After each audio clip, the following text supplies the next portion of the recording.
नमस्कार दोस्तों, हर संडे की तरह आज भी आपके साथ जुड़ चुका हूं। हमारी रिस्क मैनेजमेंट की सीरीज चालू है, उसमें और एक दो एपिसोड क्रेडिट रिस्क के रिलेटेड मैं बात करने वाला हूं, क्योंकि एक ही वीडियो में पूरे के पूरे पॉइंट्स कवर नहीं होते हैं, पूरे इश्यूज जो हैं वो कवर नहीं होते हैं। और मैं ये चाहता हूं कि जब भी कोई ये वीडियो देखे उसको पॉइंटर्स मिले कि क्या देखना है, क्या डिटेलिंग में करना है। तो आज के इस एपिसोड में भी मैं क्रेडिट रिस्क के कुछ पहलू जिसके ऊपर थोड़ा प्रकाश डालने की कोशिश करूंगा, जिससे आपको सहूलियत होगी आपका क्रेडिट मैनेजमेंट जो है अच्छे ढंग से करने के लिए। सबसे पहला पॉइंट मुझे जो नजर में आता है, जिसके ऊपर हम ज्यादा ध्यान नहीं देते, तवज्जो नहीं देते, रिजर्व बैंक बार बार कहता है कि अगर आपके बोरोर को या प्रोस्पेक्टिव बोरोर को स्टैट्यूटरी ड्यूज अगर पेंडिंग है तो उसको वो क्लियर करने के लिए कह दीजिए। अगर स्टैट्यूटरी ड्यूज पेंडिंग है, then the priority of charges on the securities which are with you goes elsewhere. Of course, there are several court judgments where the banks dues do get priority. लेकिन default in statutory dues like PF remittance and other such remittances, you should not entertain the borrower. Ask him to come clean. Once he submits, this particular point you need to take into consideration when you review the facilities. उसके बारे में भी मैं आज बात करने वाला हूँ।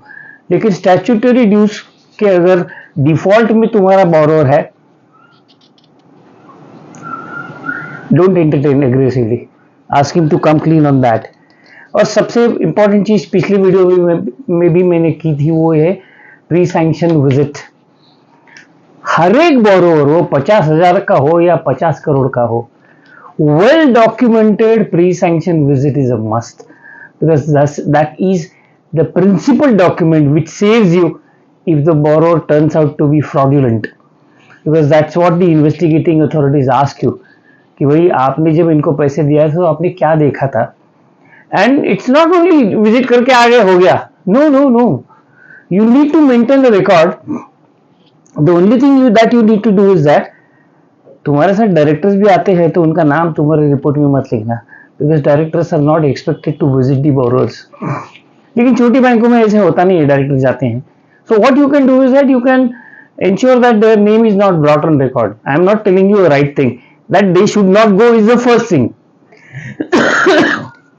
तो ये जो रिपोर्ट आपका रहेगा वेरियस एस्पेक्ट्स, इसके ऊपर एक स्पेशल वीडियो बन सकता है कि प्री सैंक्शन विजिट हमें किस तरह से करनी है।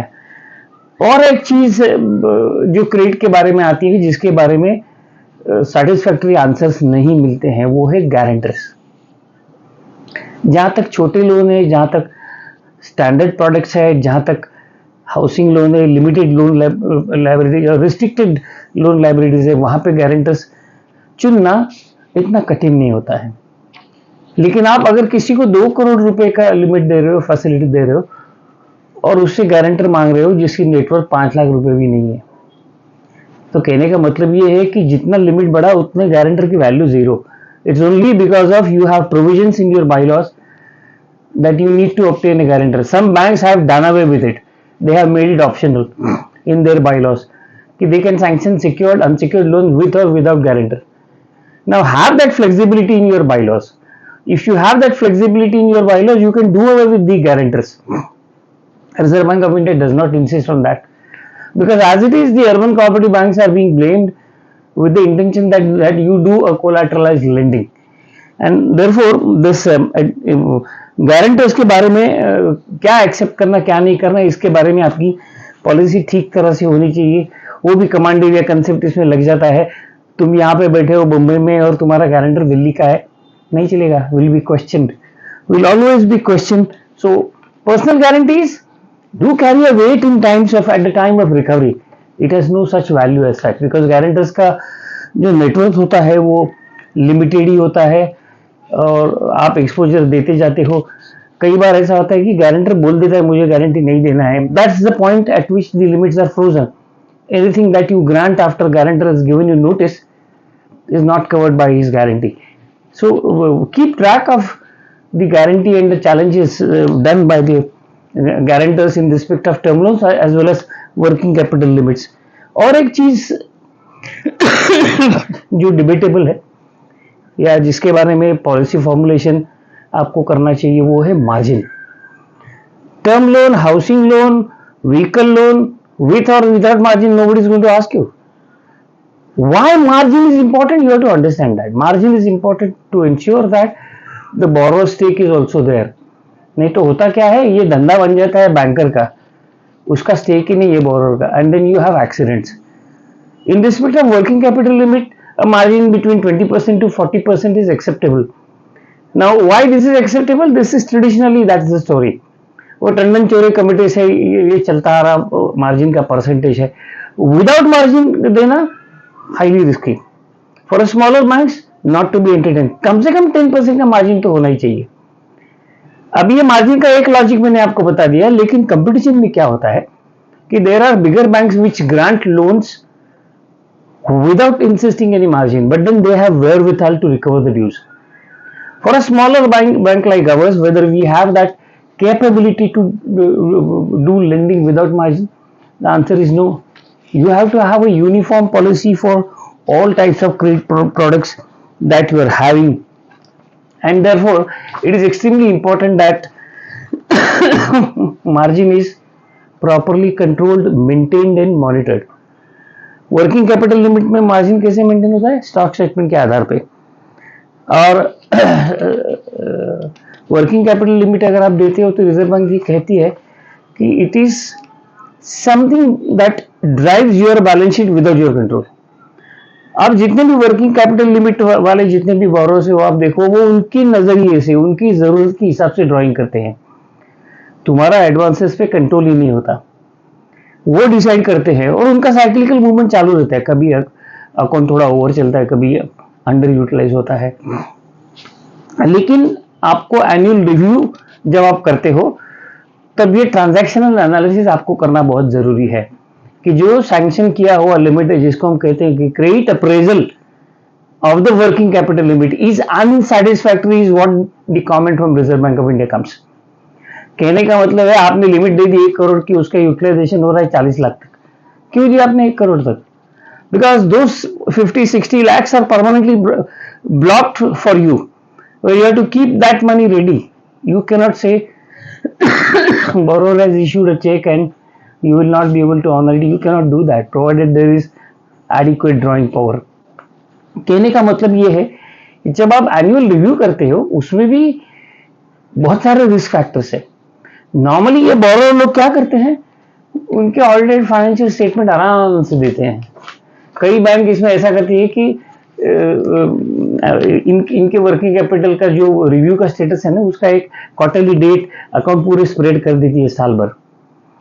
और फिर इन बिटवीन अगर आप रिव्यू करते हो, मान के चलो कि आपको मार्च में रिव्यू करना है, उसके फाइनेंशियल नंबर तो आपके पास नहीं है, आप क्या करोगे? प्रोविजनल स्टेटमेंट लोगे। प्रोविजनल स्टेटमेंट से आप 2 या 3 महीना निकाल सकते हो रिव्यू का, provided everything is all right. And then if you do a review, if you grant the continuation to the credit facility of working capital limits, you have to ensure that whatever provisional statements which are being given are mapped after the audited returns are submitted by the borrower. If there is a huge deviation, that is required to be asked. Normally it so happens that borrowers manage their balance sheet in such a way so that they pay less taxes. So these days what income tax is doing? Income tax is demanding the stock statement as of 31st of March and the stock declared by the assessee in the balance sheet. They try to match it, and the stock statements are directly demanded by tax authorities from the bankers. Borrowers are also aware of what is happening there. कहने का मतलब ये है कि ये जो deviations है, ये डिविएशंस आपको अच्छी तरह से ट्रैक करने हैं, रिकॉर्ड करने, क्योंकि रिजर्व बैंक भी यही पूछता है। कई बार रिजर्व बैंक ने तो ऐसे कहा है कि अगर इनके ऑडिटेड फाइनेंशियल स्टेटमेंट में डीपी नहीं है तो अकाउंट एनपीए करो। होता नहीं है वैसे, क्योंकि रिजर्व बैंक ने आज तक बैलेंस शीट बेस्ड डीपी निकालो ऐसा नहीं कहा है। वो हमेशा यही कहते हैं कि स्टॉक स्टेटमेंट बेस्ड आप डीपी निकालो। ये सबसे पुराना फॉर्मूला है, वो आपको ट्रैक में रखना है। लेकिन अगर कुछ लिमिट इसके बारे में 50 लाख या किसी एक अमाउंट के ऊपर है तो रिजर्व बैंक ये कहती है कि आपको stock audit, independent stock audit is a must, and factor that independent stock audit report in the annual review that you are going to consider for continuation of what is review. Review is nothing but agree to continue with the facility or agree to discontinue. वैसे working capital limit का nature ऐसा है कि मरते दम तक पैसा नहीं भरना है from the borrows point of view. अगर उसका परफॉर्मेंस ठीक नहीं चल रहा है, स्टॉक स्टेटमेंट ढंग से नहीं दे रहा है, सेल कम हो रहे हैं, सेल तुम्हारे अकाउंट में से रूट नहीं हो रहे हैं, टू रिकॉल। हम लोग रिकॉल करने से डरते हैं, हम लोग उसमें टाइम फैक्टर बढ़ाते जाते हैं और सिचुएशन इतनी खराब हो जाती है कि जब आप एक्चुअली रिकवरी करना चाहते हो आपको बहुत सारी तकलीफें उसमें आती है। अनऑडिटेड फाइनेंशियल स्टेटमेंट के बारे में मैंने आपको यही कहा है कि you have to be very careful. और अगर आप शॉर्ट टेक्निकल रिव्यू दे रहे हैं 2 महीने का या 3 महीने का, you have to be watchful as to what is happening in the account. Those are required to become। Reserve bank of India वही 3 महीने के ट्रांजैक्शन देखती है और आपने जो शॉर्ट रिव्यू दिया है जस्टिफाइबल है या नहीं है, यही वो देखना हमेशा चाहती है। As far as big ticket accounts are concerned, you have to face competition because there are other banks which offer lucrative rates, and if you cannot offer, the account goes away. But there is a mechanism that has been provided by Reserve Bank of India. That mechanism is you must have a rating model, a risk rating model। वो risk rating model के हिसाब से उसको क्या marks मिलते हैं उसके ऊपर आप रेट ऑफ इंटरेस्ट डिसाइड कर सकते हो।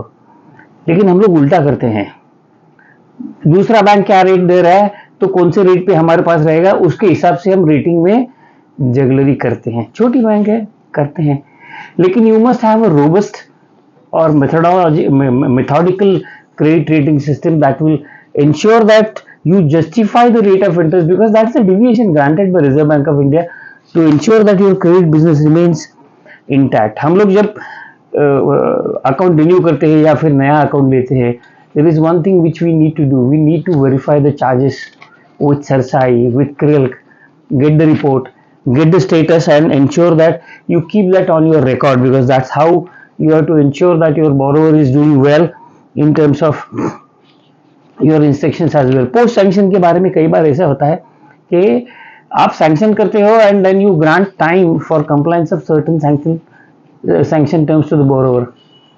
एक जमाना था जहाँ पे आप अगर वो सैंक्शन टर्म्स कंप्लाई नहीं होती थी आप पीनल इंटरेस्ट लगाते हो, अब नहीं है वो। दिसंबर के बाद स्टोरी बंद हो गई।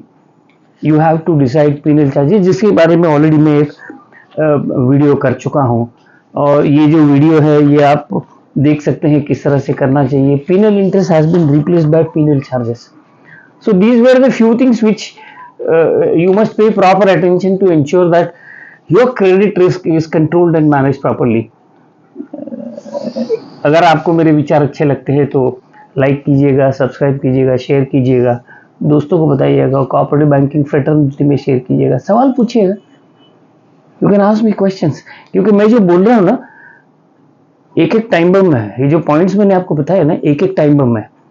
अब इनके ऊपर जितना सोचोगे उतना उसको प्योर करते जाओगे। एक रात में नहीं होगा, लेकिन हर एक पॉइंट पे अगर ढंग से सोचोगे, ढंग से पॉलिसी फ्रेम करोगे, you will be able to manage the credit risk in a proper fashion। Thank you for watching my video। Continue to watch my videos। Thank you।